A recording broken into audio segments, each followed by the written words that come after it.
राष्ट्रीय आदिवासी एकता परिषदेच्या वतीने अमरावती जिल्ह्यातील मेळघाट व्याघ्र प्रकल्पातील अमोना, बारूखेडा, नांगरतास, कैलपाणी, धारगड, गुल्लरघाट, सोमठाणा खुर्द, सोमठाणा बुद्रुक आदी 8 गावांना 2011-12 मध्ये शासनाने असंविधानिकरित्या शेड्यूल एरियातून नॉन शेड्यूल एरियामध्ये विस्थापित केलं।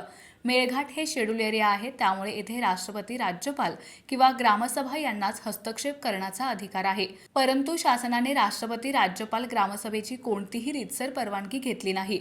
मेळघाटातील आदिवासींचे विस्थापन करताना शासनाने कोणत्याही प्रकारचे संविधानिक नियम आणि अटी हे पूर्णपणे पाळले नाहीत। ज्या गावाचे विस्थापन करण्यात आले होते त्या मतांमध्ये 2011-12 पासून सन 2017 पर्यंत पुनर्वसन गावात कोणत्याही सुखसुविधा पुरवण्यात आलेल्या नव्हत्या व आजही शासनाने कोणत्याही मूलभूत सोयीसुविधा पूर्णपणे उपलब्ध करून दिल्या नाहीत। अनेक गावांमध्ये शाळा, दवाखाने, रस्ते, वीज, रोजगार, आरोग्य सुविधा तसेच काही गावांमध्ये ग्रामपंचायत सुद्धा अस्तित्वात नाहीत। विस्थापित लोकांना त्यांचा पुनर्वसनाचा योग्य मोबदला सुद्धा देण्यात आला नाही।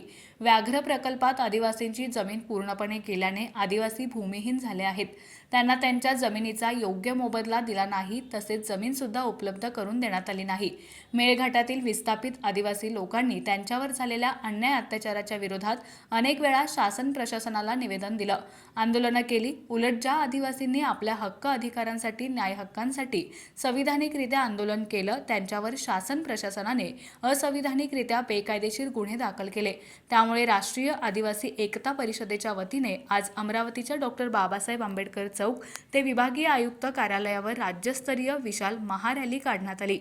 शासकीय प्रशासकीय यंत्रणेने किंवा राजकीय दबावामुळे, आमदार खासदार यांच्या दबावामुळे आदिवासींचं पुनर्वसन केलं। परंतु पुनर्वसन करताना ज्या योग्य अटी, ज्या मूलभूत सुविधा त्यांना मिळायला पाहिजे, नोकरी मिळायला पाहिजे, शेती मिळायला पाहिजे, उद्योगधंद्यासाठी जागा मिळायला पाहिजे, ते मिळाली नाही।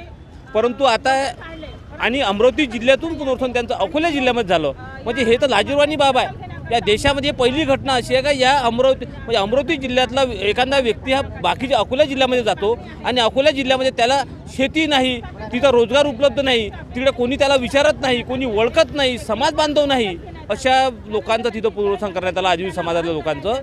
त्यामुळे आमची एक मागणी आहे का 5वी-6वी अनुसूचीनुसार तिथे पुनर्वसन करता येत नाही, तिथल्या गावांना विस्थापित करता येत नाही, अशा किती गावांना त्यांनी विस्थापित केलं। त्यामुळे आज मोर्चा काढलेला आदिवासी एकता परिषदेच्या माध्यमातून। त्यामुळे आम्ही सरकारला आणि इथल्या प्रशासनाला आणि इथल्या आदिवासी मंत्र्याला, त्याच्यानंतर मुख्यमंत्र्याला सांगू इच्छितो का जे आदिवासींचं पुनर्वसन तुम्ही एखाद्या 5वी-6वी अनुसूची म्हणून करता, फक्त तुम्ही खनिज काढण्यासाठी करता, तिथल्या धनसंपदा जमा करण्यासाठी करता, त्यामुळे हे थांबलं पाहिजे। अन्यथा पुऱ्या महाराष्ट्रामध्ये, महाराष्ट्राच्या भारतामध्ये मोठा मोर्चा केल्याशिवाय आम्ही राहणार नाही।